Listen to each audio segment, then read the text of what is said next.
আমি কোরআনে কারিম থেকে এটা জানি, দুনিয়ার সবাই যদি আমার শত্রু হয়ে যায়, আমি যে বুক বড় করেছি, বুক মানে এই বড় বুক এইটার বলে না, এ বুকের ভেতরে আল্লাহ যে সৎ সাহস দিয়েছে, আমার কুষ্টিয়ার যারা দায়িত্বে আছে এরা কেন সারা পৃথিবী আমার বিরুদ্ধে চলে গেলেও ডোন্ট কেয়ার, কিছু মনে করি না।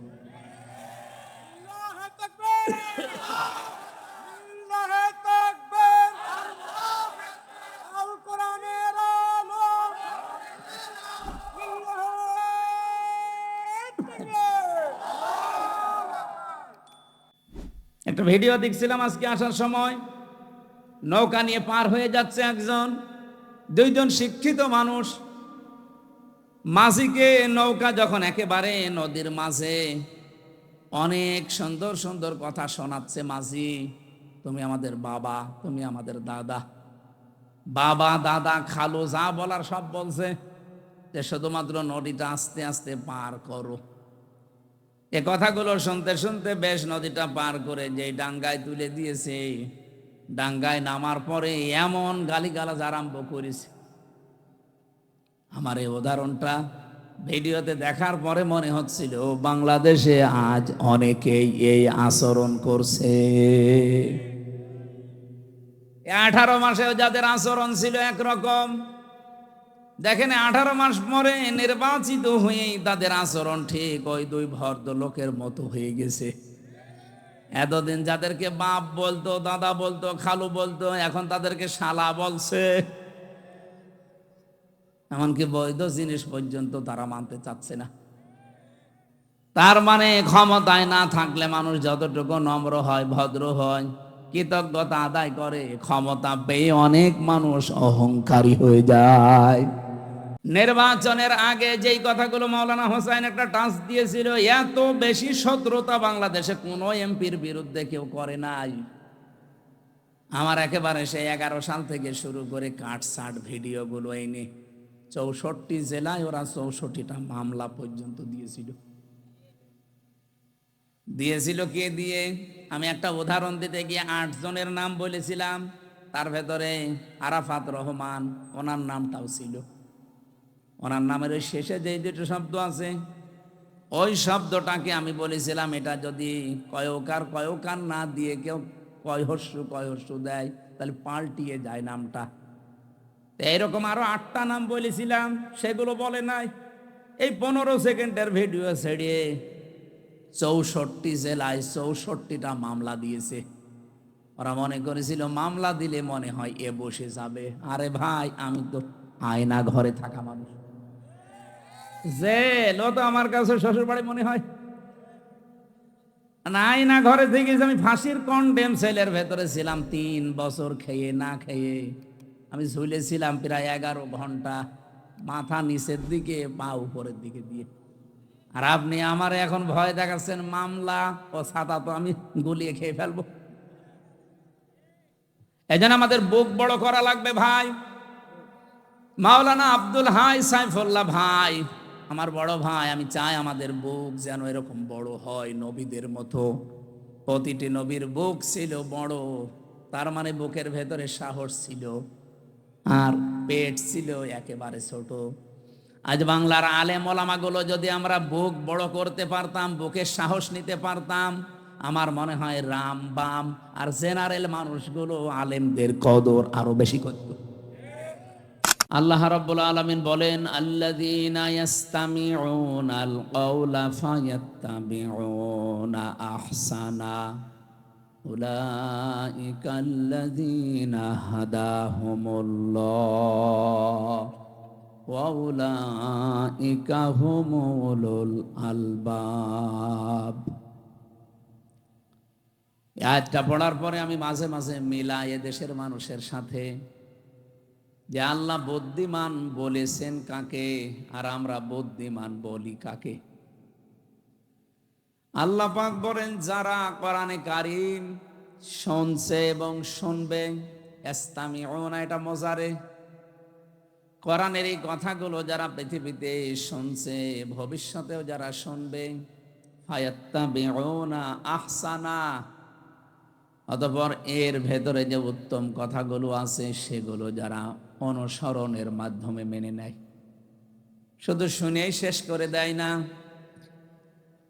ইত্তেবা করে। এই শব্দটার ব্যাখ্যা করতে গিয়ে মুফাসসিরিনে কেরাম লিখেছেন, এখানে তাবা আইন তাবউন দিয়ে শব্দটা গঠিত। যারা ব্যাখ্যাকার তারা বলেন, একজন মানুষ সামনে হেঁটে যাচ্ছে, কোথায় পা ফেলে, কোথায় হাত নাড়ায়, এভাবে মাথা নাড়ায়, মাজা দোলায়, ওইটা দেখে দেখে ওই জায়গায় পা ফেলে হাত নাড়িয়ে মাথা নাড়িয়ে অনুসরণ করার নাম ইত্তেবা। রাসূলুল্লাহকে আল্লাহ শুধু ভালোবেসে শেষ করে দেবেন কথা কোরআনে দেয়নি, ওনাকেও অনুসরণ করা, ইত্তেবা করার কথা পুরা কোরআনে আল্লাহ ছড়িয়ে দিয়েছেন। কুল ইন কুনতুম তুহিব্বুনাল্লাহা ফাত্তাবিউনি ইউহিব্বুকুমুল্লাহ ওয়া ইয়াগফির লাকুম যুনুবাকুম আল্লাহু গফুরুর রহিম। এই কি আরম্ভ করেছেন? কথা বলা যাবে না। এই ছেলে আসো। ভিডিও করতে গিয়ে যদি মানুষের ডিস্টার্ব হয়, ভিডিও করার দরকার নেই। আবার দাঁড়িয়ে আছেন, বসেন। আবার কিসের ওপর, আপনি কিসের উপর বসেছেন? না নিচে নামে, আপনার কারণে পেছনে মানুষ ডিস্টার্ব হচ্ছে। ভাই এখানে কি কি দাঁড়িয়ে আছেন? এই জায়গায় বসেন। এখানে বসে থাকাও সওয়াব, বসে থাকা সওয়াব না? এটা যদি গানের অনুষ্ঠান হইতো বসে থাকলেও গুনাহ। অন্তত যারা বসে আছেন, বসে থাকাটাও যেহেতু সওয়াব, এটা ডিস্টার্ব করে গনার ভাগিদার হবেন না ভাই। এটা তো প্রতিদিন হয় না, বছরে মনে হয় 1-2 বার, একবার তাও 1-2 দিন হয়। তো 1 বছর পরে আবার এই গ্রামে অনুষ্ঠান সাজাবে এলাকাবাসী, তা আপনি হেলায় খেলায় নষ্ট করছেন কোন কারণে? আজকে কত বড় গুরুত্বপূর্ণ বিষয়গুলো আমাদের তেলাওয়াতকৃত আয়াত থেকে বের হবে ইনশাআল্লাহ। আল্লাহ তাওফিক দান করেন। একটু খেয়াল করে শুনবেন, অবশ্যই বরকত পাওয়া যাবে। আমার ভাইরা, রব্বুল আলামিন কোরআনে কারিমের এই আয়াতটা আমি যতবার পড়েছি ততবার নতুন নতুন বিষয় আমার মাথার ভেতরে আল্লাহ দিয়েছেন। গতানুগতিকভাবে বহু কথাই আয়াতের আমরা শুনেছি সারা জীবন। হে নবী, আপনি বলুন, যদি আল্লাহকে কেউ ভালোবাসতে চায় সে যেন রাসূলুল্লাহকে ভালোবাসে। এই কথাটা এই জায়গায় নেই। তাহলে আল্লাহ হাব্বুন দিতেন, আল্লাহ দিয়েছেন তাবউন। ওই যে শব্দটা সূরা জুমারের 18 নম্বর আয়াতে আছে, ওই শব্দ এখানে আছে। ওর যা মাদ্দা, এইটাও একই মাদ্দা। কেউ যদি বলে আল্লাহ তোমাকে ভালোবাসি, আল্লাহ বলেন এই কথার প্রমাণ দিতে হলে আমার রাসূলুল্লাহকে ভালোবাসা লাগবে। ঠিক আছে না? ঠিক নেই? কি ঠিক আন্দাজ? আমি এর আগে 1 মিনিট নষ্ট করলাম নাকি? আমি বললাম যে হাব্বুন যদি বলতেন তাহলে ভালোবেসে শেষ করে দিলাম। যেমন বেশি ছিল ভালো আবু তালেব, এমনকি আবু লাহাবও রাসূলুল্লাহকে ভালোবেসেছিল। জন্মে আপনি দেখেছেন, তার জন্মে খুশি হয়ে নিজের বাড়ির কাজের মহিলাকে আজাদ করে দিয়েছে। এরকম তো আপনারা করতে পারবেন না, আমরাও পারি না। এত বড় স্যাক্রিফাইস করেছে সেই লোকটা, কিন্তু সে ভালোবাসা পর্যন্ত শেষ করে দিয়েছে। রাসূলুল্লাহ যখন অনুসরণের কথা জানিয়েছে তখন সে পাথর মেরেছে। এই কথা বলে না কেন? আমি এখান থেকে একটা শিক্ষা পেয়েছি, বিশ্বনবীর দিকেও কিন্তু এই হাত দিয়ে এভাবে পাথর তুলে নিক্ষেপ করেছিল আর বলেছিল তাব্বা লাকা আলিহাদা জামাতানা, মুহাম্মদ তুমি ধ্বংস হয়ে যাও, আমাদেরকে এই কথা বলার জন্য একত্রিত করেছ। আমি যতগুলো তাফসিরে জীবনে মিলিয়েছি, আমার এই ছোট্ট ব্রেনের ভেতরে এটা অলরেডি ধরা দিয়েছে। বাংলাদেশ সম্পর্কে আমি এই কথাটা এভাবে বলতে চাই, আবু লাহাব শুধু একটা পাথর নিক্ষেপ করেছিল রাসূলুল্লাহর দিকে। কয় হাত দিয়ে বলেন বলেন? ও কিন্তু 1 হাত দিয়ে পাথর নিক্ষেপ করেছে, 2 হাত ব্যবহার করে নাই। কিন্তু আল্লাহ কোরআনে কারিমে জবাব দেওয়ার সময় 1 হাতের কথা দেয়নি, দিয়েছেন তাব্বাত ইয়াদা আবি লাহাবি ওয়া তাব। আল্লাহ এদা নিয়েছিল শব্দটা, নুনটা পড়ে গেছে। ইয়াদুন না দিয়ে আল্লাহ এদা টান দিলেন কেন?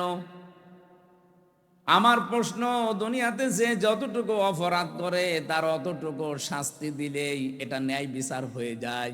আল্লাহ তাআলা এখানে এক হাত ব্যবহার না করে দুই হাতের কথা জানিয়েছেন।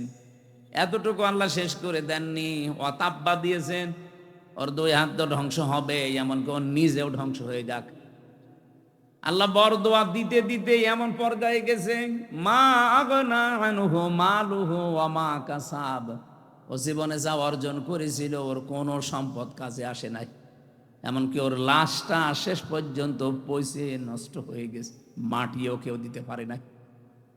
শেষে ঠেলা দিয়ে গর্তের ভেতরে ফেলে পাথর দিয়ে চাপা দিয়েছে তার আত্মীয় স্বজনেরা। আপনি ভাবেন তো কোন পর্যায়ে তাকে পৌঁছিয়েছে। রাসূলুল্লাহর সাথে বিয়াদবি করে আর কি, সায়াসলা নারং যাতা লাহাব। এখানে আল্লাহ সিন দিয়ে আরম্ভ করলেন। আমার মনে হয় আসলা নারং যাতা লাহাব দিলেও আমরা আলেমরা অর্থ করতে পারতাম, পারতেন না? সিন দিয়েছেন কেন? সিন, সাফা, কদ, লাম এরকম 13টা শব্দ আছে আরবি গ্রামারে। কোন সেন্টেন্সের আগে যদি একটা ব্যবহার হয়, বিশেষ করে সিন আর সাফা, তাহলে বাংলা অর্থ দাঁড়ায় অতি তাড়াতাড়ি, অতি শীঘ্রই। আল্লাহ তাআলা সেই 1500 বছর আগে ওর নামে বলতে বলতে এই পর্যায়ে এসেছেন যে অতি শীঘ্রই ওকে জাহান্নামের লেলিহান আগুনে প্রবেশ করাবো। অতটুকু আল্লাহ বলেন না যে না, ওয়ামরাত, ওর স্ত্রী পর্যন্ত ওর সাথে থাকবে। এখান থেকে আমি সেই কয়টা শিক্ষা বের করতে পেরেছি, তার 1 নম্বরে এই লোকটা এক হাত ব্যবহার করে হাত ধ্বংস হয়ে গেল। তার কয়টা? ওনা এইটা দিয়ে মেরেছে, এইটা তো কিছু করে নাই, কিন্তু এই হাত নড়াচড়া করেছিল। আমি যদি এইটা এখন এখান থেকে অন্তত 20 হাত দূরে নিক্ষেপ করি, এভাবে হাত তো ব্যবহার করছি একটা, আর এইটা নড়াচড়া করবে। কি কথা বলছে না কেন? আল্লাহ যে নড়াচড়া করেছিল এই জন্য এই হাতও রাখে নাই, এটাও ধ্বংস করে দিয়েছে। আজ বাংলাদেশ সহ বিশ্বে ইসলাম পন্থীদের ডাইরেক্ট ইনডাইরেক্ট ধ্বংস করার জন্য, ইসলামকে নিঃশেষ করার জন্য যারা কাজ করছেন, ডান হাতের মতো বাম হাত দিয়ে অনেকে পেছন দরজা দিয়ে নাড়া চাড়া দিচ্ছে। বুঝে ঠিক বললেন নাকি আন্দাজে? ইন্না বাদশা রাব্বিকা লাশাদীদ। এমনিতেই আল্লাহ কিছু বলে না, কিন্তু যদি ধরে ওরে আর ছাড়ে না। এই কথাগুলো আরবিতে না বললেও বাংলায় সংসদে বলবো যে যারা আজকে ডাইরেক্ট ইনডাইরেক্ট ডান হাতের ভূমিকা পালন করছেন ইসলামের বিরুদ্ধে, আর অনেকে আছে বোবা শয়তান, নীরবে শুধু নাড়া ছাড়া দিচ্ছে। গজব আসলে কিন্তু আপনিও বাঁচবেন না। বলেন তো, যে 2 জন চাচার নাম বললাম, আবু লাহাব, আবু তালেব। আবু তালেব এত ভালোবেসেছে রাসূলুল্লাহকে, তার পুরা জীবন আমি পড়ে দেখেছি। এই লোকটা নিজের সন্তান হযরতে আলীকে বিছানায় রাখতো না। ভাইয়ের ছেলে এতিম মুহাম্মদ রাসূলুল্লাহকে নিজের কাছে নিয়ে ঘুমাতো। আবু তালেব জীবনে এমন কোন জায়গা নেই শরীরের ভেতরে যেখানে রাসূলুল্লাহকে তোলে নাই। কোন সময় মাথায় নিয়েছে, কোন সময় চোমা দিয়েছে, কোন সময় বুকে নিয়েছে, পিঠে নিয়েছে, কোনদিন পায়ের কাছে রাখে নাই। পায়ের কাছে রাখলে অসম্মান হবে, পায়ে লাগতে লেগে যেতে পারে, এই জন্য পায়ের কাছে রাখে নাই। বুখারী শরীফের হাদিস। এই লোকটাকে কিয়ামতের দিন আল্লাহ জাহান্নামের 2টা জুতা পরিয়ে দেবে। এ কারণে তার মাথার মগজ পর্যন্ত টকবক করে ফুটতে থাকবে, কিন্তু পুরা শরীরের কোনো জায়গায় জাহান্নামের আগুন লাগবে না। একটাই কারণ, পুরা শরীরে রাসূলুল্লাহর শরীর টাচ পেয়েছে, কিন্তু পায়ের সাথে কোনোদিন রাসূলুল্লাহর শরীর লাগে নাই। রব্বুল আলামিন এই জন্য পাটা জাহান্নামের ফিতা লাগিয়ে দেবে, পুরা শরীরটা কিছুই হবে না। এর ভালোবাসা কোন পর্যায়ে ছিল আপনি বলেন? এত ভালোবাসা এত মহাব্বত দেখিয়েছে রাসূলুল্লাহকে। কিন্তু নবীজি যেদিন ইন্তেকালের সময় বললেন, ইয়া আম্মি আবি তালিব কুল লা ইলাহা ইল্লাল্লাহ হাজ্জুল লাকা ইনদাল্লাহি ইয়াউমাল কিয়ামাহ, রাহুল বুখারী। চাচা, জোরে বলা লাগবে না, শুধু আমার কানের কাছে মুখটা নিয়ে আস্তে করে বলেন, লা ইলাহা ইল্লাল্লাহ মুহাম্মাদুর রাসূলুল্লাহ বলা লাগবে না আপনার।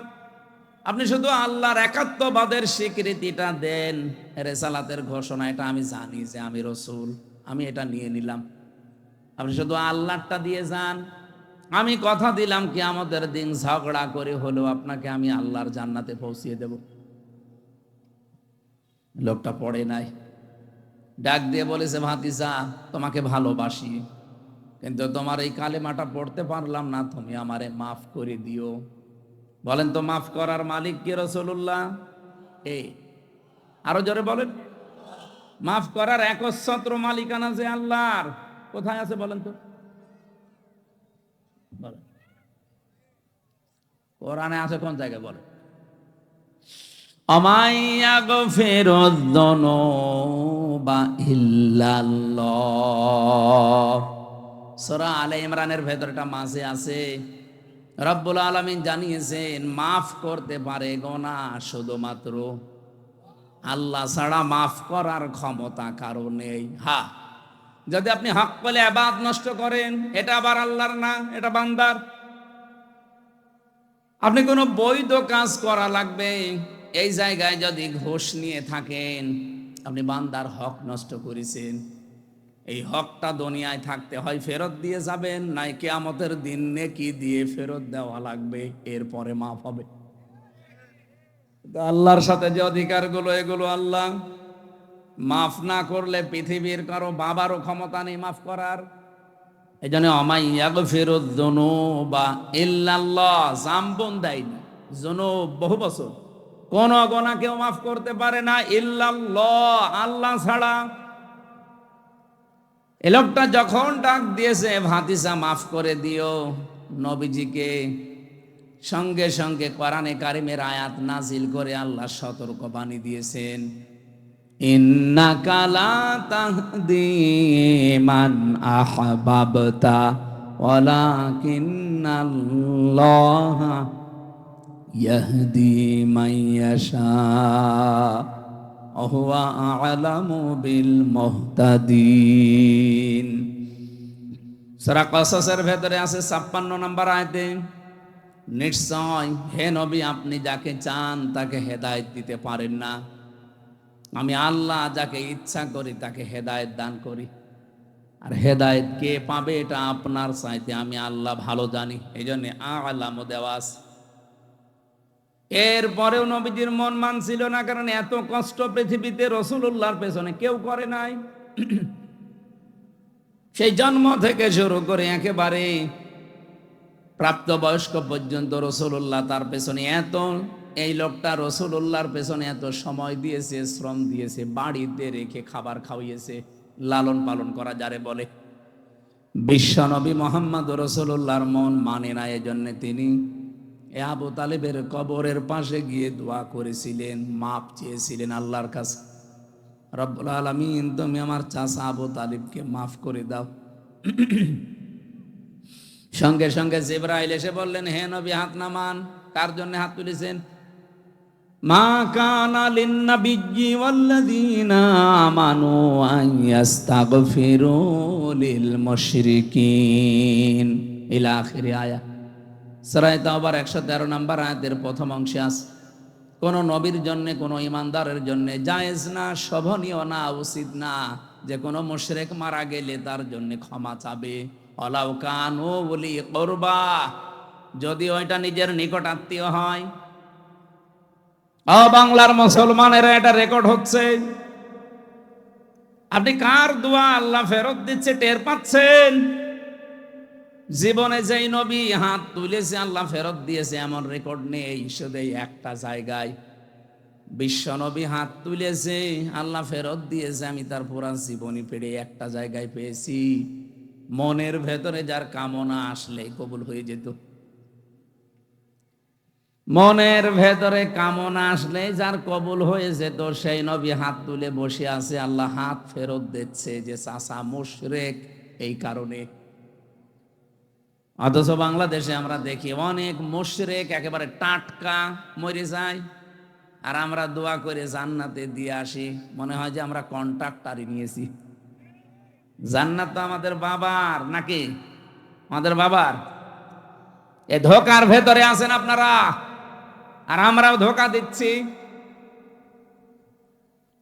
নবীজির মতো মানুষ যদি দোয়া করে দোয়া আল্লাহ ফেরত দেয় যে কবুল হবে না, চাচা মুশরিক, আপনার আত্মীয়তাতে কি হয়েছে? কোন কোন চিন্তায় আছেন আপনি নিজেকে প্রশ্ন করেন। এত ভালোবাসা মহব্বত দেখিয়ে লোকটা মাপ পায়নি, শুধুমাত্র তার জীবনে অনুসরণ ছিল না রাসূলুল্লাহর। আল্লাহ পাক এজন্য সূরা আলে ইমরানের 31 নম্বর আয়াতে জানিয়েছেন, যদি আল্লাহকে ভালোবাসি এ কথা প্রমাণ দিতে চাও, আমার রাসূলুল্লাহকে অনুসরণ করার মাধ্যমে দাও। ইউহিব্বুকুমুল্লাহ, এক নম্বরে আমি আল্লাহ নিজেই তোমাদেরকে তাহলে ভালোবাসা আরম্ভ করছি এবং করব, করেছি না। ইউহিব্বু এটাও মজারে, কেউ যদি রাসূলুল্লাহকে অনুসরণ আরম্ভ করে, আমার আল্লাহ তাকে ভালোবাসা শুরু করবে। এই এদিকে তাকান, ভালো করে এই শব্দটা বোঝেন। কোরআনের কোন শব্দ যদি কেউ বোঝার জন্য চেষ্টা করেন, 500 রাকাত নফল নামাজের সওয়াব হবে। এই যে ভাই, এই কে, এটা কে? ঠিক আছে,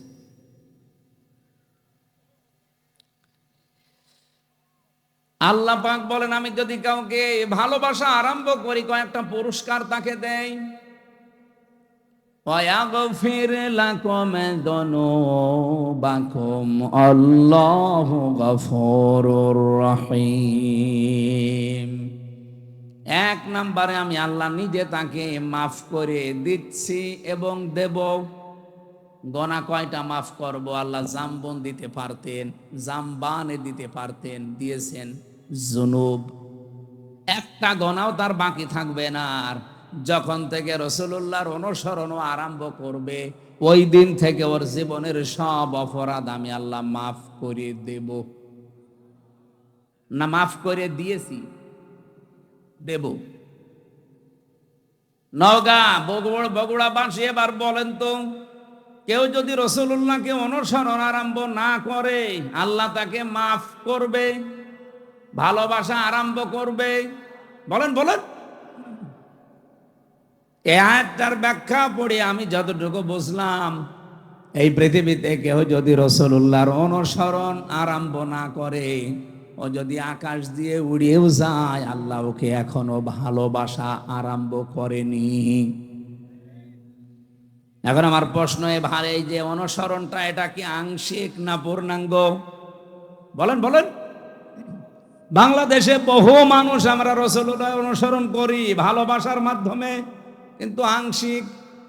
হয়তো টুপি দিয়ে, জব্বা দিয়ে, দাড়ি দিয়ে, পাগড়ি দিয়ে, দস্তরখানা বিছিয়ে খাবার খাওয়া, এই অনুসরণ আমাদের শেষ। জীবন কি এই শেষ না আরো আছে? আপনাকে তো অনুসরণ করা লাগবে পূর্ণাঙ্গ। এই পূর্ণাঙ্গ অনুসরণের কথাগুলো যখন আমরা বিস্তারিত বলতে চাই, তখন যারা ওই আংশিক অনুসরণ করে অভ্যস্ত, তারা আমাদেরকে শত্রু মনে করে। আমার কথা মনে হয় বুঝে ফেলেছেন। না বোঝার ভান করে আছেন কারা? হাত তোলেন তো। আপনি এখনো বোঝেননি?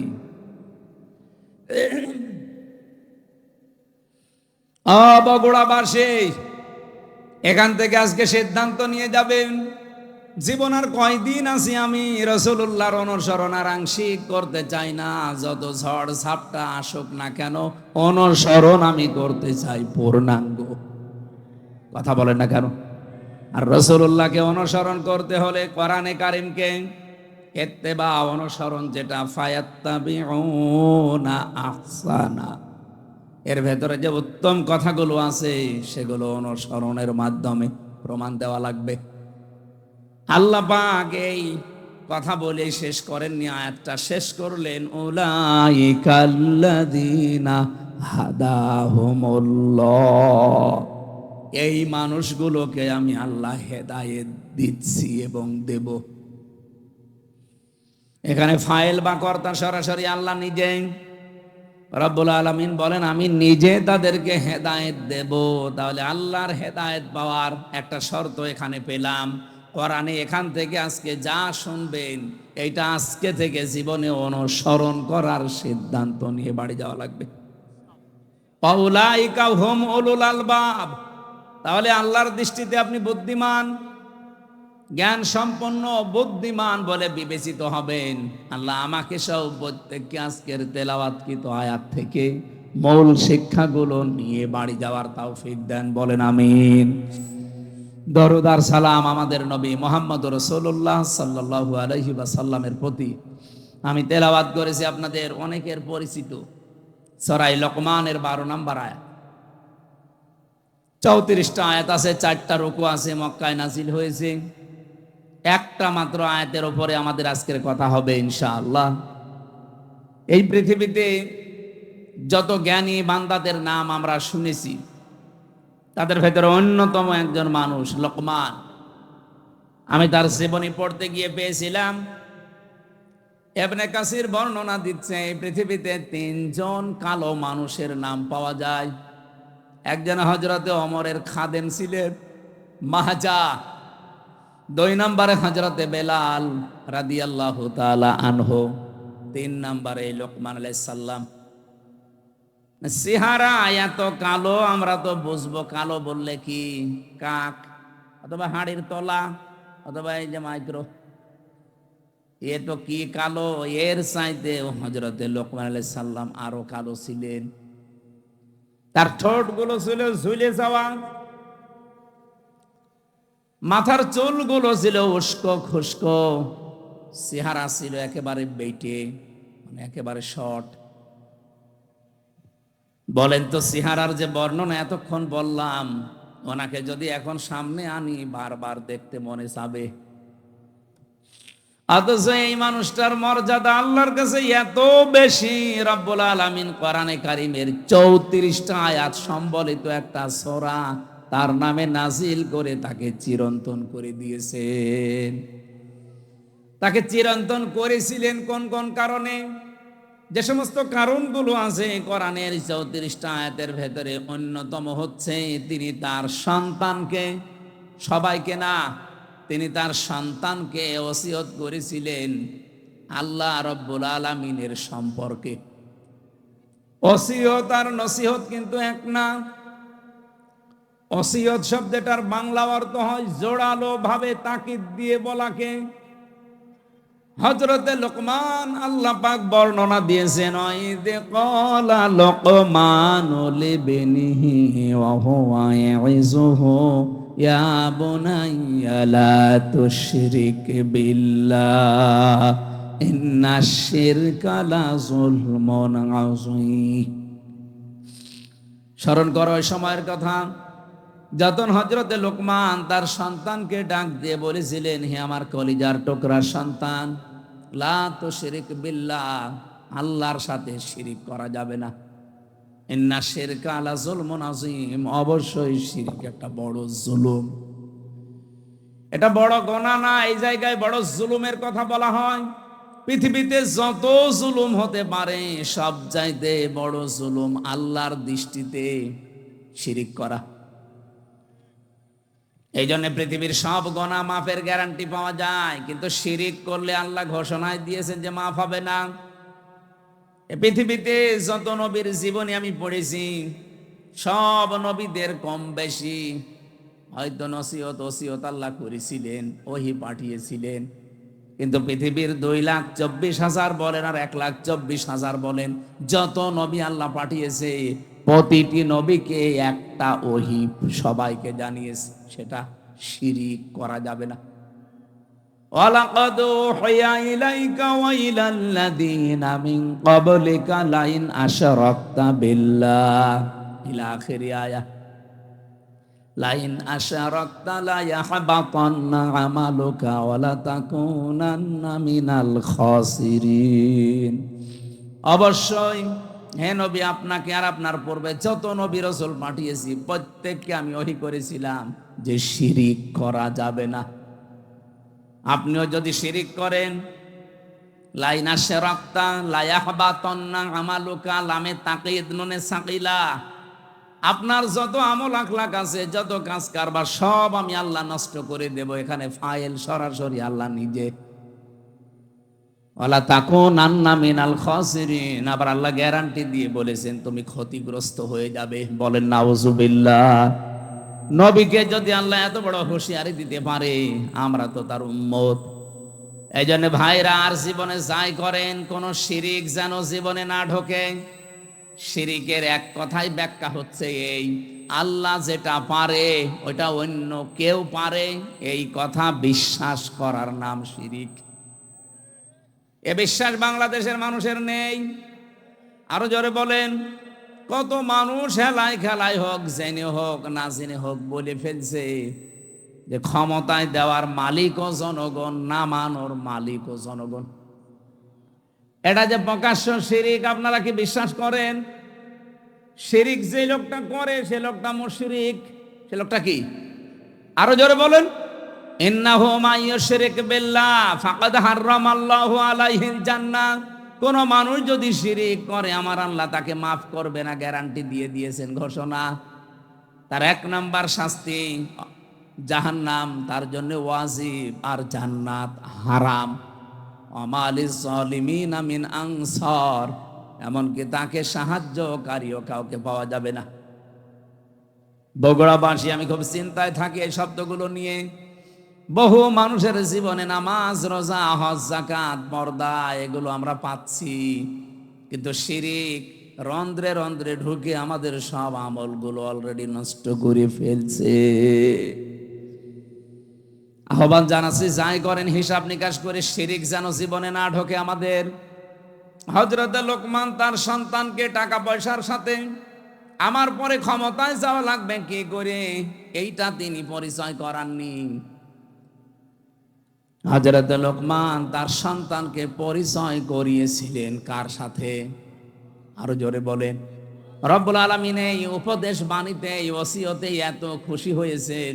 এই ওয়াজটা শোনার পর রব্বুল আলামিন এবার শুধুমাত্র হযরতে লোকমানের ছেলেকে না, কিয়ামত পর্যন্ত যত সন্তান দুনিয়ায় আসবে সব সন্তানের জন্য আল্লাহ নিজে এবার ওসিয়ত করলেন, ওয়াসাইনাল ইনসানা বিওয়ালিদাইহি হামালাতুহু উম্মুহু ওয়াহনান আলা ওয়াহান।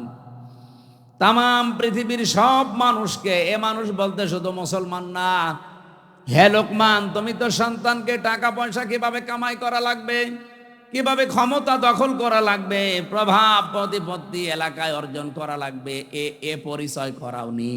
তুমি পরিচয় করালে আল্লাহর সাথে।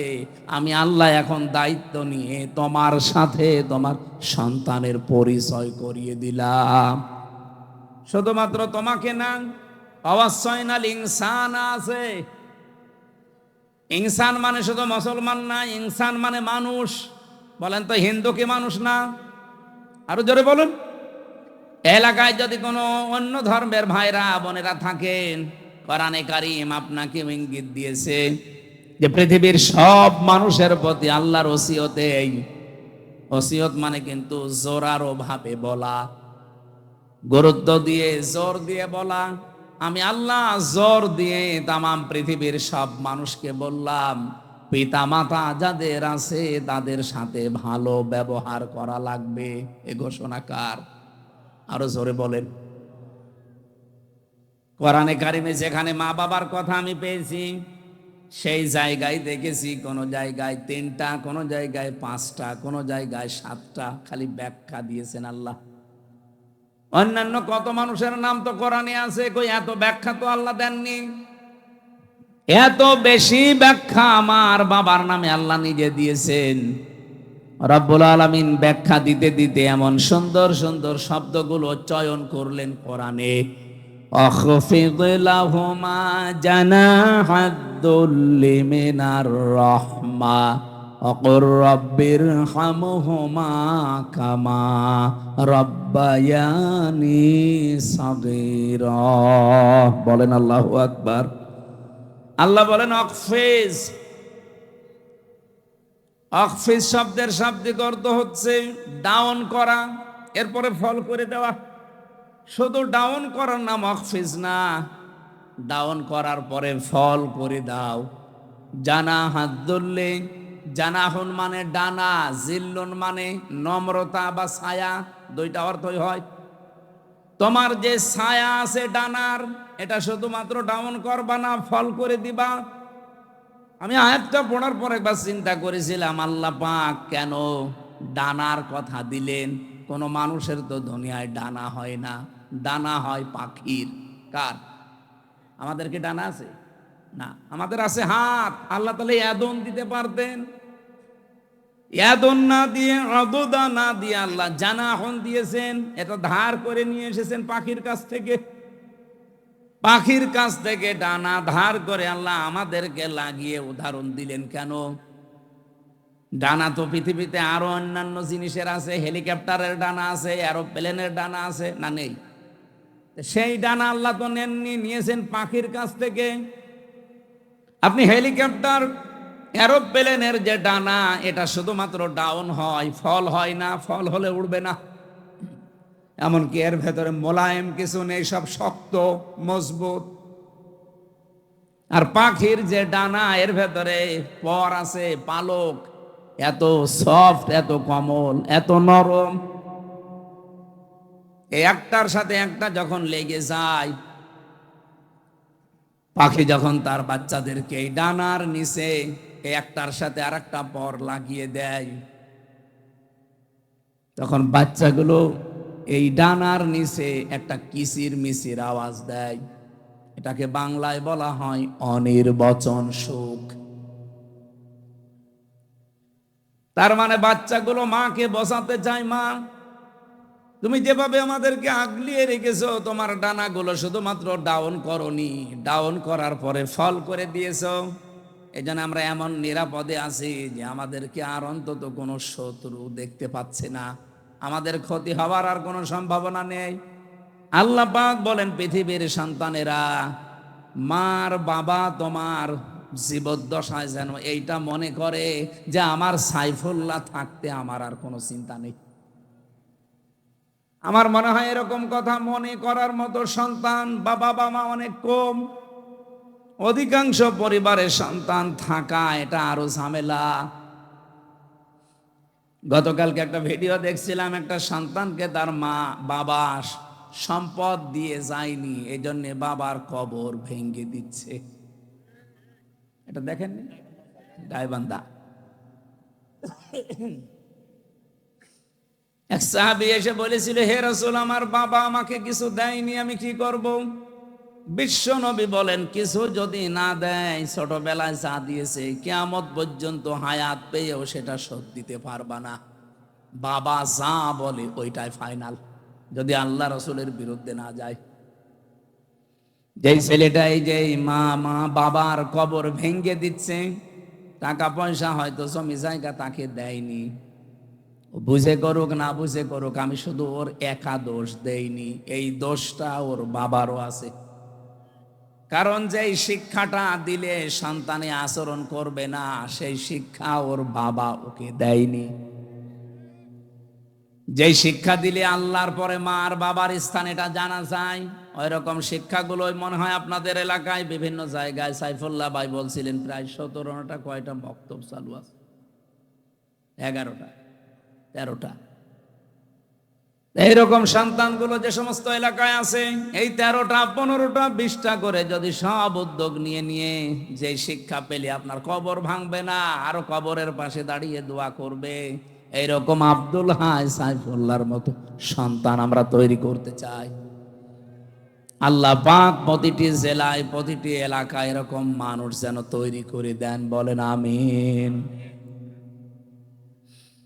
আমার ভাইরা, আমার কথা ছিল, হযরত লোকমান তার সন্তানকে পরিচয় করিয়েছেন শুধুমাত্র আল্লাহর সাথে।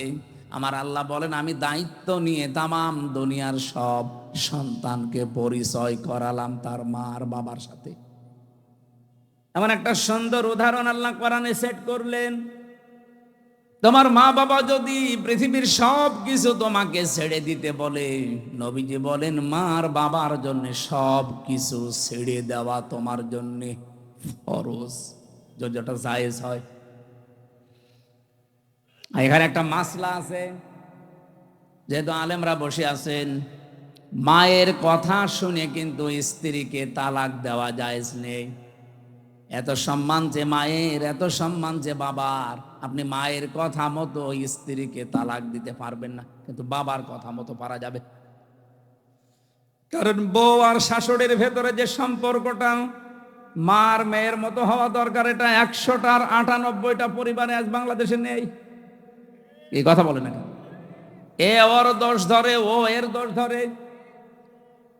অথচ ওইটা যদি ওনার নিজের মেয়ে হতো কোনোদিন ওইভাবে ভুল ধরতো না, আর ওইটা যদি ওর নিজের মা হতো কোনোদিন দোষ ধরতো না।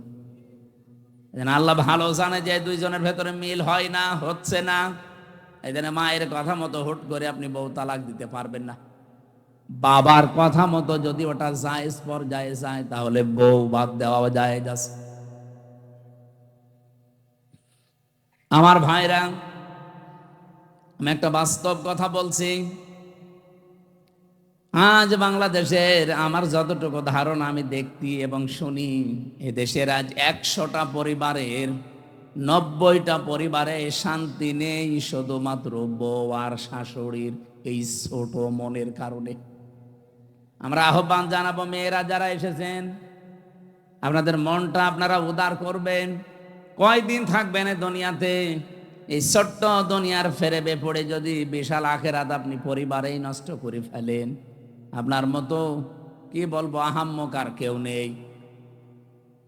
প্রত্যেককে আহ্বান জানাচ্ছি, নিজের মায়ের মতো মনে করে চলেন।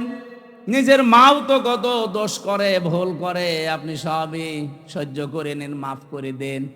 নিজের মেয়েও তো কত ভুল করে, না জানলে শিখিয়ে দেন। শাশুড়িগুলো যদি এই পর্যায়ে তৈরি হয়, আর পুত্রবধূগুলো যদি মেয়ের মতো তৈরি হয়, বাংলাদেশের পরিবারে স্বামীদের হার্টের রোগ হবে না। বিয়ে করেনি তো হাসতেছে, বিয়ে করলে টের পেল। বিয়ে যারা করে নাই ওরা এই ঔষধ এখনো পায়নি। আমি তো যতটুকু দেখছি, হাজারো পরিবারে আজ আমরা পুরুষ মানুষ যারা হার্টের রোগী, এই বউ আর শাশুড়ির এই ছোট মনের কারণে। এই এলাকায় মনে হয় এরকম মহিলা নেই। সম্মানিত মা বোনেরা, শুধু নামাজ পড়া, রোজা রাখার, কালো বোরকা পরা ইবাদত না, শাশুড়ির সাথে মায়ের মতো আচরণ করাও ইবাদত। পুত্রবধূর সাথে নিজের মেয়ের মতো আচরণ করাও এটা ইবাদত। আপনি কিন্তু জালেম হয়ে মরবেন। এই শাশুড়ি যারা কিছু হলেই শুধু ছেলের কানে কানে তুলে দেয়, এটা তাল লাগায়, এর কারণে ছেলেটারও তার বউকে দেখতে পারে না, পরিবারে অশান্তি হয়, মেয়েটা অশান্তিতে থাকে। এই শাশুড়ি এরকম মন যাদের আছে, এরকম আচরণ যারা করেন, আপনি কিন্তু জালেম হয়ে মরবেন। এরকম শাশুড়ি কার বাড়িতে আছে একটু হাত তোলেন দেখি। এই এলাকায় তো ভালো মানুষ সব, দেখালাম তো, দেখলাম অনেক ভালো এলাকা।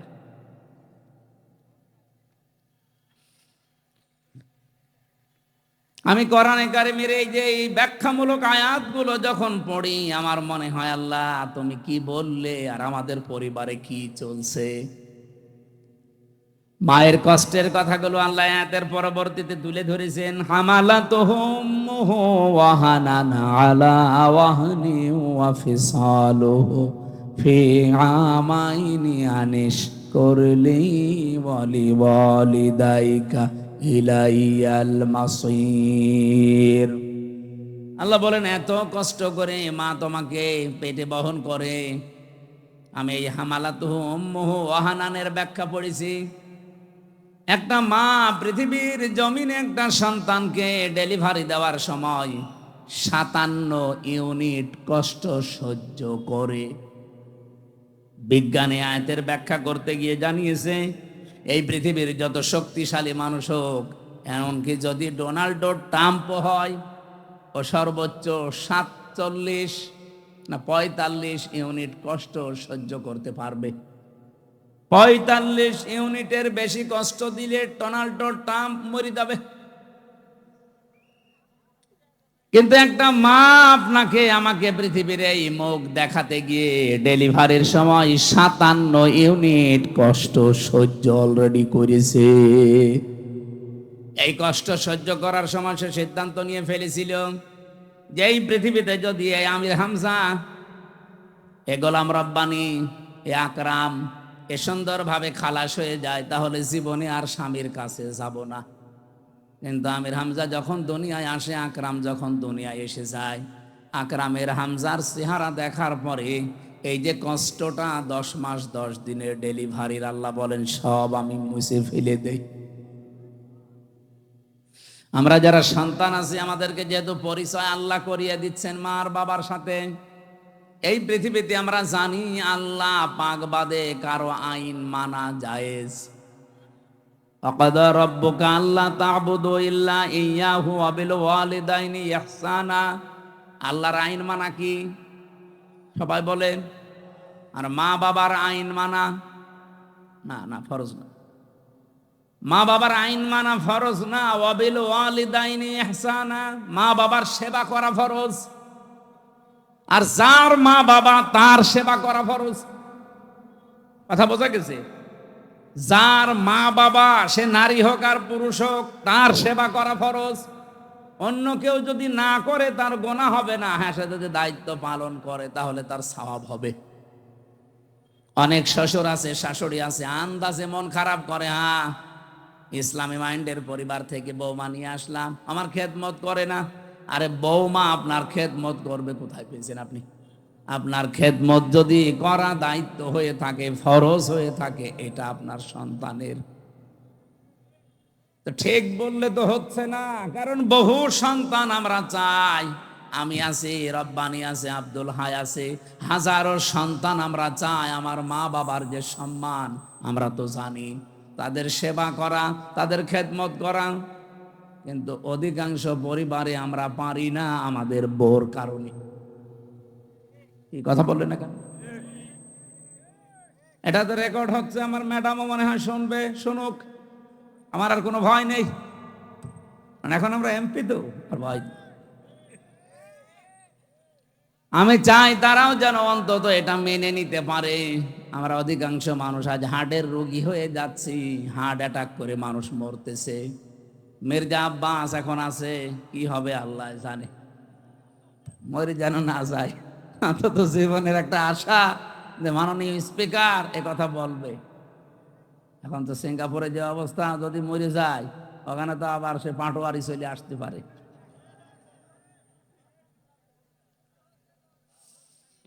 বগুড়াবাসী, এবার আমি যে কথা তুলতে চেয়েছিলাম, আমার 8টা পয়েন্টের ওপর আজকে আলোচনা আমি নোট করেছি।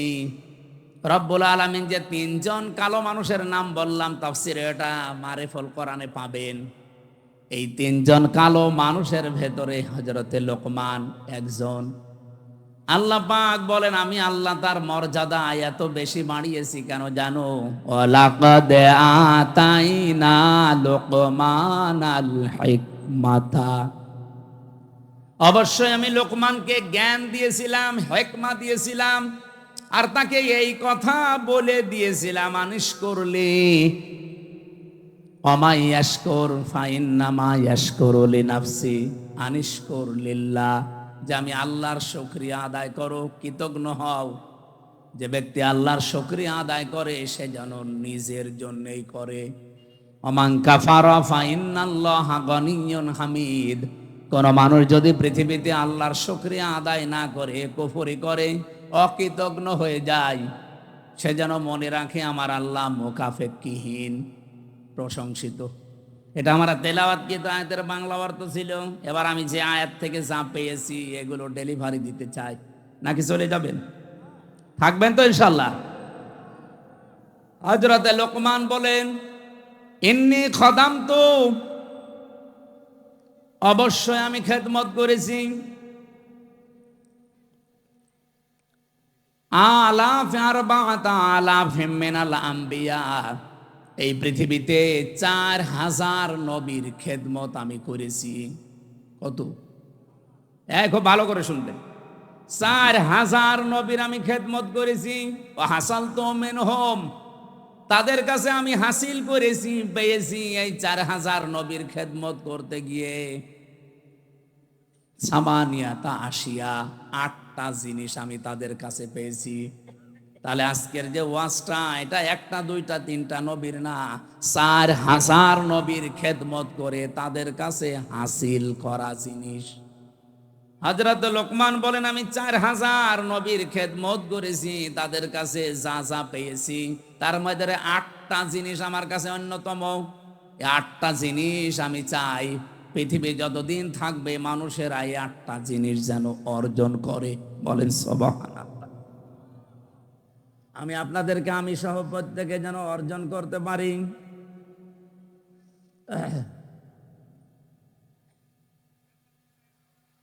বারবার কল মানুষ দেয়, মানুষের বিবেক আছে, শুনে জানে যে আলোচনা। 1 নম্বরে 8টা শিক্ষার ভেতরে আমি পেয়েছি নবীদের কাছ থেকে যে নামাজের ভেতরে মন তৈরি করা লাগবে। কিসের ভেতরে? প্রশ্ন আসতে পারে, সব নবীর না জামানায় কি নামাজ ছিল? হ্যাঁ, হযরতে আদম আলাইহিস সালাম থেকে শুরু করে মুহাম্মদুর রাসূলুল্লাহ পর্যন্ত যত নবী আল্লাহ দুনিয়াতে পাঠিয়েছেন, প্রত্যেক নবীকে আল্লাহ পাক কম বেশি সেজদার হুকুম দিয়েছিলেন। হ্যাঁ, তাদের হয়তো এভাবে 5 ওয়াক্ত ছিল না, কিন্তু সেজদা দেওয়ার নিয়ম ছিল, কারণ সেজদা ছাড়া কেউ আল্লাহর নিকটবর্তী হতে পারে না। অসজুদ ওয়াকতারিব, সেজদা দাও, আল্লাহর নিকটবর্তী হয়ে যাও। আদম আলাইহিস সালাম তাওবা করার মাধ্যমে উনি যে ফজরের 2 রাকাত নামাজ স্বামী আর স্ত্রী মিলে আরাফাতের ময়দানে পড়েছিলেন, আমরা তাফসিরের কিতাব থেকে, হাদিস থেকে যেটা পেয়েছি, রব্বুল আলামিন আদমের প্রতি 350 বছর পরে এত খুশি হয়েছিলেন এই 2 রাকাত নামাজের সেজদায়। কিয়ামত পর্যন্ত উম্মতে মুহাম্মদী যারা আসবে তাদেরকে আল্লাহ এই 2 রাকাত নামাজ ফরজ করে দিয়েছেন। ওই দিন হযরত আদম আলাইহিস সালাম যে দোয়া করেছিলেন, এই দোয়াটা আল্লাহর কাছে এত বেশি পছন্দনীয়, এত বেশি ভালো লেগেছে, আল্লাহ ডাক দিয়ে বলেছিলেন, আদম, কিয়ামত পর্যন্ত তোমার সন্তানাদি যারা আসবে তারাও যদি কোনো ভুল করে অপরাধ করে এই দোয়াটা পড়ে, আমি আল্লাহ তোমার মতো সন্তানদেরকেও মাফ করে দেব। আদমের সন্তান আমরা যারা জবান খুলে পড়েন, রব্বানা যালামনা আনফুসানা ওয়া ইল্লাম তাগফির লানা ওয়া তারহামনা লানাকুনান্না মিনাল খাসিরিন। ফজরের নামাজের যে 2 রাকাত, এটা আদম আলাইহিস সালাম থেকে পাওয়া। জোহরের নামাজের যে 4 রাকাত, হযরত ইব্রাহিম আলাইহিস সালাম থেকে পাওয়া। আসরের নামাজের যে 4 রাকাত, হযরত উসাইর আলাইহিস সালাম থেকে পাওয়া। মাগরিবের নামাজ যে 3 রাকাত, হযরত আইয়ুব আলাইহিস সালাম থেকে পাওয়া। এশার নামাজ যে 4 রাকাত, এটা হযরত আয়েশার কারণে স্পেশাল ভাবে আল্লাহ মুহাম্মদুর রাসূলুল্লাহকে দিয়েছেন।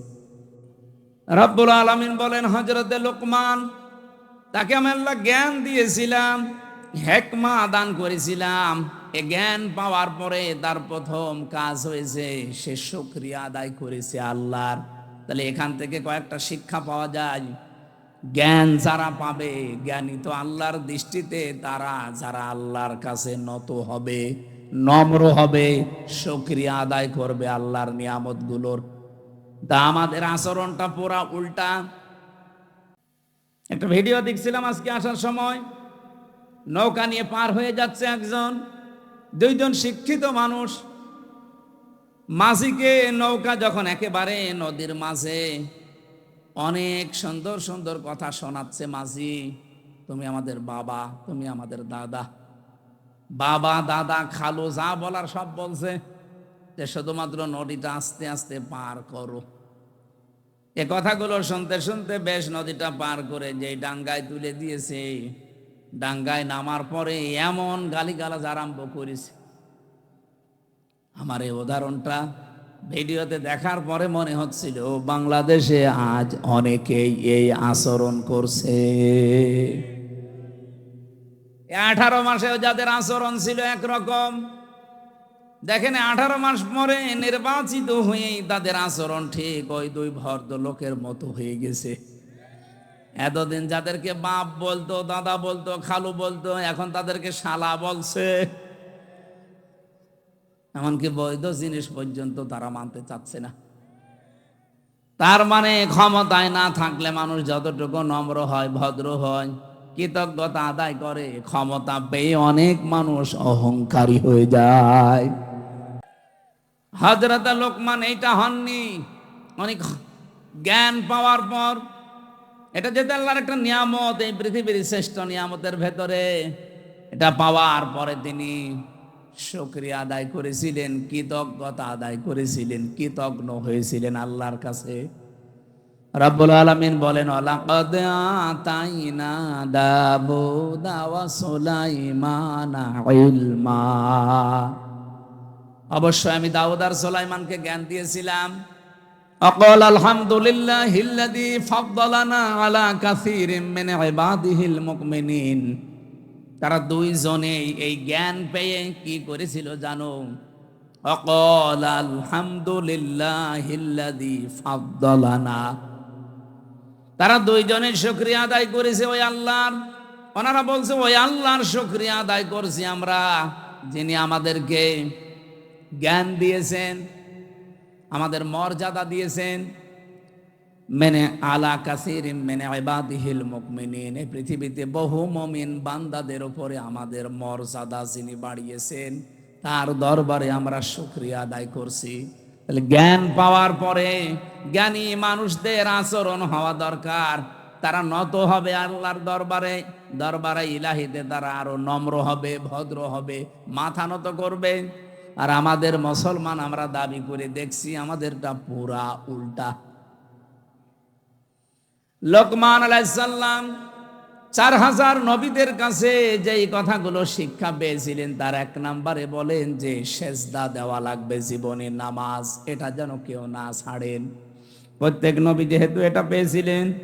2 নম্বরে তিনি বলেন, আমি এই শিক্ষাটা নবীদের কাছ থেকে পেয়েছি, যদি কেউ কারো বাড়িতে প্রবেশ করেন সে যেন উকি ঝুঁকি না দেয়।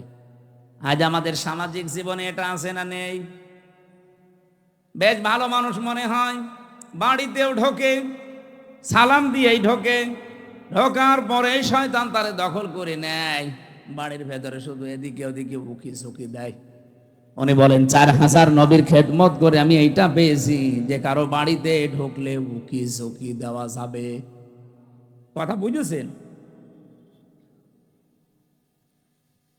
অনেক মানুষ চালাকি করে আমি দেখি, বাড়িতে বাড়ির বাইরে দাঁড়িয়ে সালাম দেয়, আসসালামু আলাইকুম।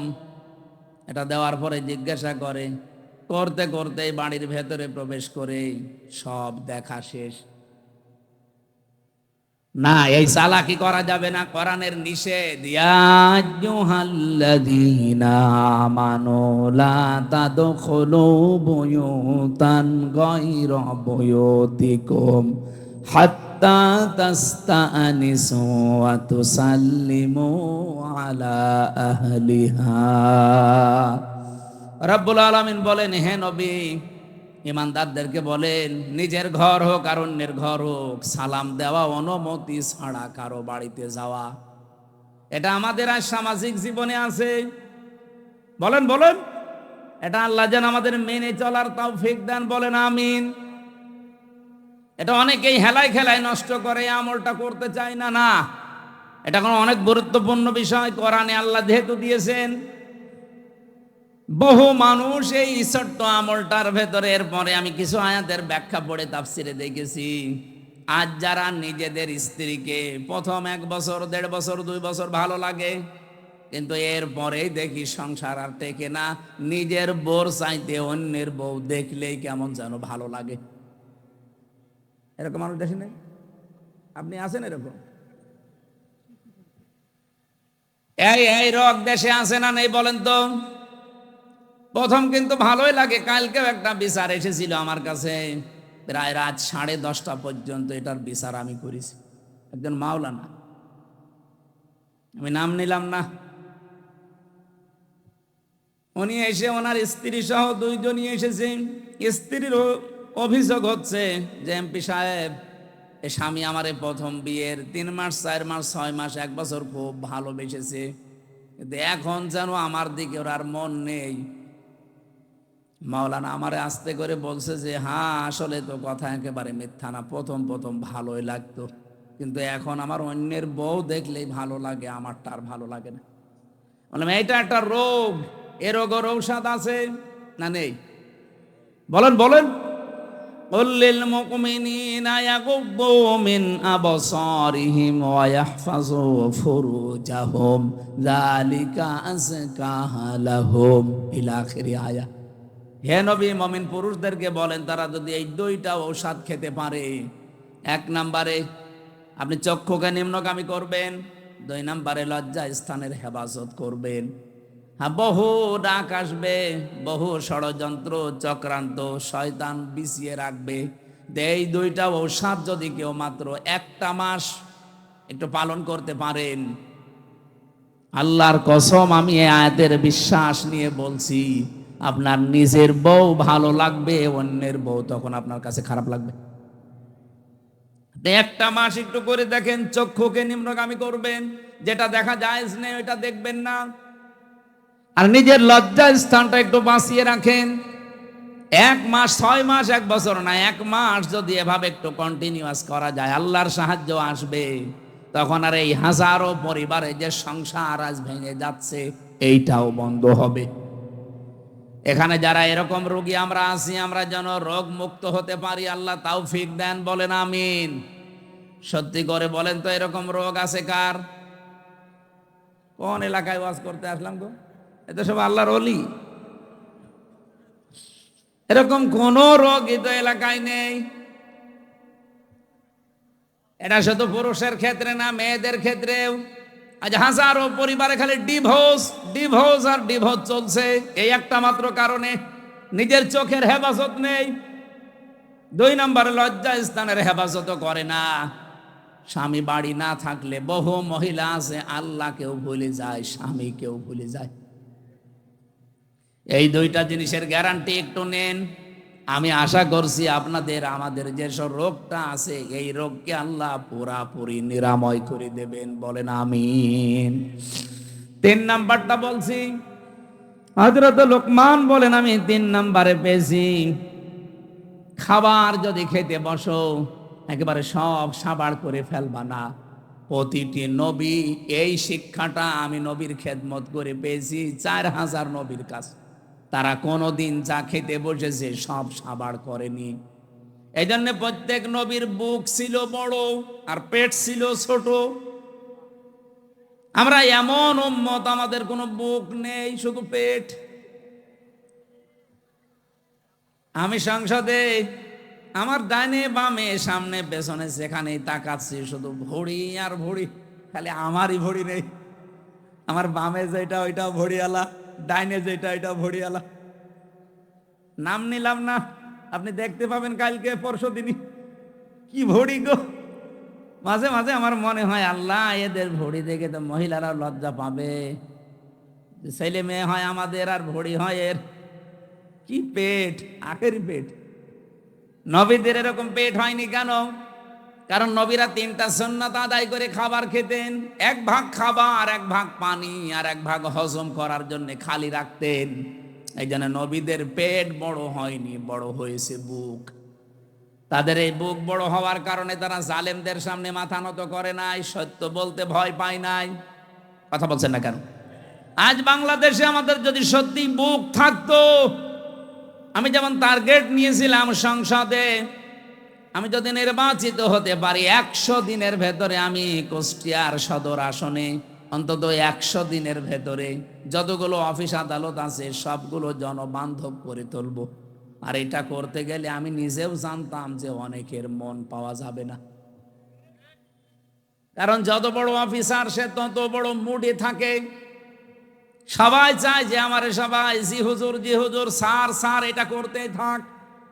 চেয়েছিলাম যে ডিসি এসপি টিওনো ওসি সিভিল সার্জন সহ সরকারি যত প্রতিষ্ঠান আছে এগুলো যেন জনবান্ধব হয়, মানুষ যেন সেখানে যে ভয় না পায়। এই ভয় দূর করার জন্য খালি বারবার এখানে মানুষের সম্পৃক্ততা বাড়ানোর চেষ্টা করলাম। যেই কয়টা জিনিসে হাত দিলাম দেখি না শত্রু হয়ে গেছে। আমি নাম ধরেই বলছি, কুষ্টিয়ার এখন যারা দায়িত্বে আছে এই মানুষগুলো এখন আর আমাকে দেখতে পারছে না, কারণ এদের আতে অলরেডি ঘা লেগে গেছে। হাসপাতালে হাত দিলাম, হাসপাতালের যারা দায়িত্বে আছে এরা এখন আর রাজি না। প্রথম প্রথম বলতো যে হ্যাঁ খুব ভালো কাজ হচ্ছে। বাজারটা মনিটরিং করার জন্য এত অত্যাচার করে মানুষেরা। ম্যাজিস্ট্রেট নিয়ে একদিন গিয়ে দেখলাম 670 টাকা দিয়ে 570 টাকা দিয়ে মুরগি, দেশি মুরগি কিনেছে আর বিক্রি করছে 650 টাকা। ম্যাজিস্ট্রেটকে বললাম দেখেন তো সর্বোচ্চ লাভ করার কি আছে। উনি বলছে 18 থেকে 20 টাকা। একটা জিনিসে আপনি সর্বোচ্চ 18 থেকে 20 টাকা লাভ করতে পারবেন, আর ও লাভ করছে 1 কেজিতে 80 টাকা। বলতে গেলাম আমি কালার হয়ে গেছি। বলছে এইটা এমপির কাজ না। মাদকের ওখানে গিয়ে 27 জনের লিস্ট করলাম পুরা কুষ্টিয়ার ওই পাড়াতে, যে এদের দ্বারা সমাজ পরিবার ধ্বংস হয়ে যাচ্ছে। ও আল্লাহ, পরে দেখি যাদের কাছে নালিশ দিয়েছি সেই তাদের কাছে টাকা খায়। ওরা রাতের বেলা এসে আমারে বলছে হুজুর আপনি আমাদের নাম পাঠিয়েছেন থানায়, ও থানার বাবুরে ডাকেন।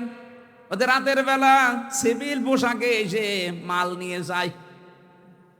আমি নালিশ দেবো কার কাছে? এখন তাদের কাছেও খারাপ যে হ্যাঁ এইটাও এমপির কাজ না। হাসপাতালে কাজ নেই, বাজারে কাজ নেই, মাদকে আমার কাজ নেই। আমার কাজ কোথায়? খালি বসে বসে জিকির করব। এই মানুষগুলো এখন শত্রু হয়ে যাচ্ছে।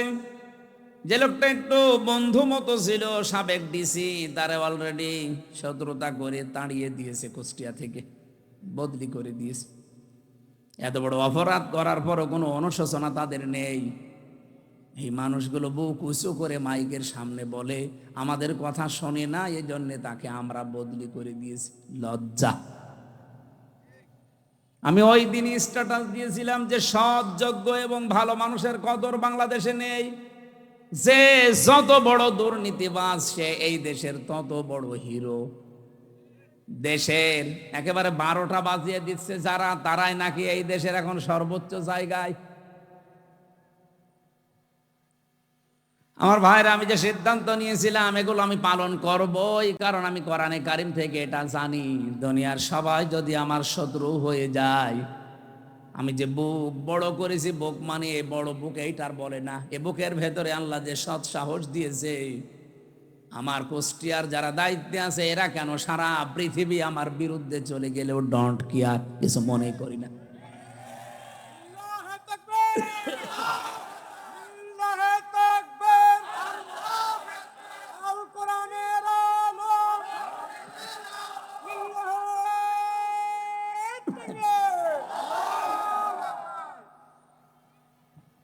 নির্বাচনের আগে যেই কথাগুলো মাওলানা হোসাইন একটা টাচ দিয়েছিল, এত বেশি শত্রুতা বাংলাদেশে কোনো এমপির বিরুদ্ধে কেউ করে নাই।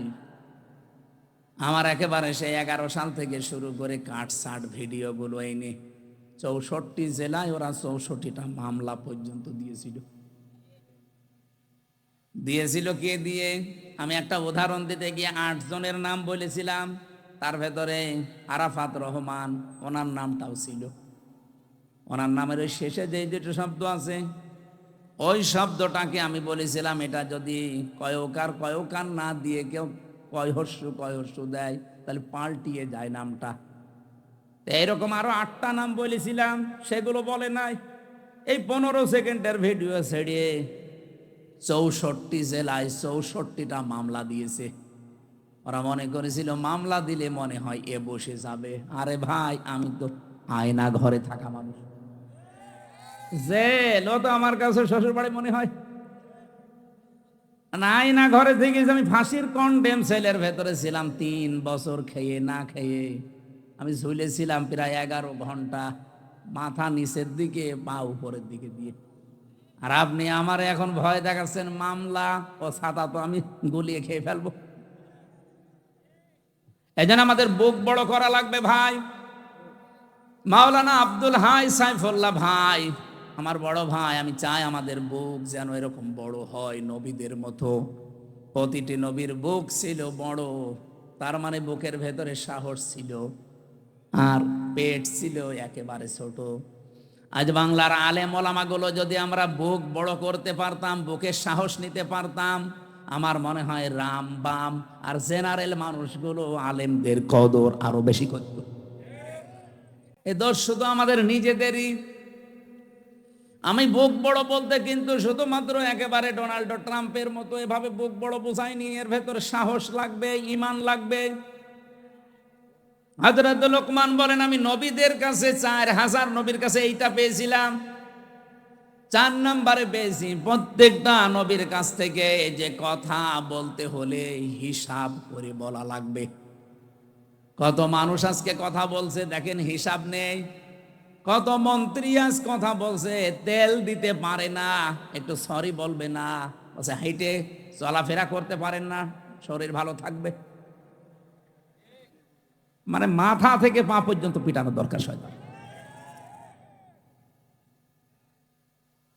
কালকের দিন পরে তো দেখা হবে না, কারণ আমার পাশেই সিট, ওই সামনে তাকালে দেখা হবে। আমি জিজ্ঞাসা করবো চোখে চোখে যে আপনি একটা কথা বললেন, তেল দিতে পারেন না, সরি বলবেন না। ও বলছে হাঁটাহাঁটি করলে শরীর ভালো থাকে। সংসদের মেন গেট থেকে ভেতর পর্যন্ত এতটুকু পথ উনি হেঁটে আসে না, গেটে নামে, এরপরও মানুষের ঘাড়ে হাত দিয়ে যায় ভেতরে। আর সে যদি এই কথা বলে, কথা হিসাব নিকাশ করে বলা দরকার না? গতকালকে একজন এক কথা বলে, অলরেডি সারা দেশে এখন 92% মুসলমানের কলিজায় অন্তত রক্তক্ষরণ হচ্ছে, যদিও মুসলমান দাবি করে থাকে। উনি বলেছে ধর্মভিত্তিক রাজনীতি, ধর্ম কায়েম করার জন্য এই দেশে মুক্তিযুদ্ধ হয়নি। হয়েছে কিসের জন্য? ধর্ম যদি না থাকে দেশে, শুধু ইসলাম ধর্ম বলছি না, প্রত্যেকটা ধর্ম, কোন ধর্ম খারাপ কিছু করতে বলে না। ধর্ম যদি না থাকে আপনি কিভাবে থাকবেন, কোন পরিচয়ে থাকবেন বলেন? সুতরাং কথা যারা বলবেন হিসাব করে বলবেন। 5 নম্বরে উনি বলেন, আমি পেয়েছি নবীদের কাছ থেকে সব সময় আল্লাহকে সঙ্গে রাখা লাগবে। 6 নম্বরে আমি পেয়েছি এই পৃথিবীতে কবরের চিন্তা করা লাগবে। 7 নম্বরে আমি 2টা জিনিস অর্জন আর 2টা জিনিস বর্জন পেয়েছি। 7 নম্বরে পেয়েছি সব সময় মানুষ যেন অন্তত মরা লাগবে এই চিন্তাটা মাথায় নিয়ে ঘোরে। যখনই চিন্তা হবে যে মরা লাগবে, ওর দ্বারা দুর্নীতি করা সম্ভব না। সর্বশেষ আমি 8 নম্বরে প্রত্যেক নবীর কাছে এটা পেয়েছি যে জীবনে আমাদের যেন কোনো বিষয়ে অহংকার না আসে। আল্লাহ পাক এই 8টা জিনিস 4000 নবী এগুলো শিখিয়েছে। উনি বলেন হাসাল তো আমি হাসিল করেছি, পেয়েছি মিনহুম এই নবীদের কাছ থেকে সামানিয়াতা আশিয়া। এই 8টা জিনিস কিয়ামত পর্যন্ত দুনিয়ায় যারা আসবে তারা যেন এই 8টা জিনিসকে ফলো করে চলতে পারে, আমরাও যেন পারি। বলেন আমিন। ওমাই ইয়াশকুর ফাইন্নামা ইয়াশকুরু লিনাফসি। আল্লাহর কোনো লাভ নেই, এভাবে শুকরিয়া আদায় করে চলতে পারলে লাভ আমাদেরই। কারণ আমার আল্লাহ 2টা নাম এখানে দিয়েছেন, গনিয়্যুন হামিদ। উনি মুকাফেক্কিহীন এবং প্রশংসিত। আমরা যদি কেউ দুনিয়ায় প্রশংসা আল্লাহর না করি, আল্লাহর ক্ষমতা হারিয়ে যাবে। বলেন বলেন। সুতরাং আল্লাহ পাক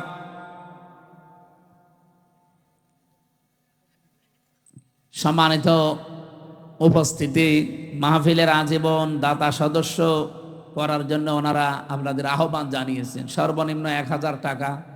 এটা যেহেতু কিয়ামত পর্যন্ত অন্তত আশা করছি চলবে, ওনারা আর কয়দিন, ওনারা নাই, মুরব্বী নাই আর 20 বছর, সাইফুল্লাহ ভাই নাই আর 50 বছর, এরপরেও তো চলবে, এটা না চলবে না?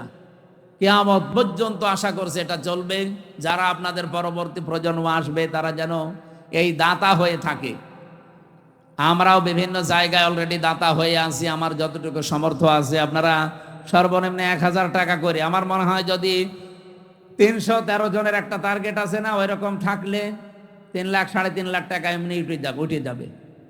আপনারা এই কাজটা করে যাবেন এখানে যারা আছেন, যদি পারেন। এখন তো রাত 12টা বাজে, এখন আর মোবাইল নাম্বারটা দিয়েছেন মাওলানার কাছে, অথবা এই মসজিদে যারা বসে আছে ওনাদের কাছে দিয়ে যাবেন। আল্লাহ আমাদের তৌফিক দিন ভালো কাজে সাহায্য করার। আল্লাহুম্মা আমিন।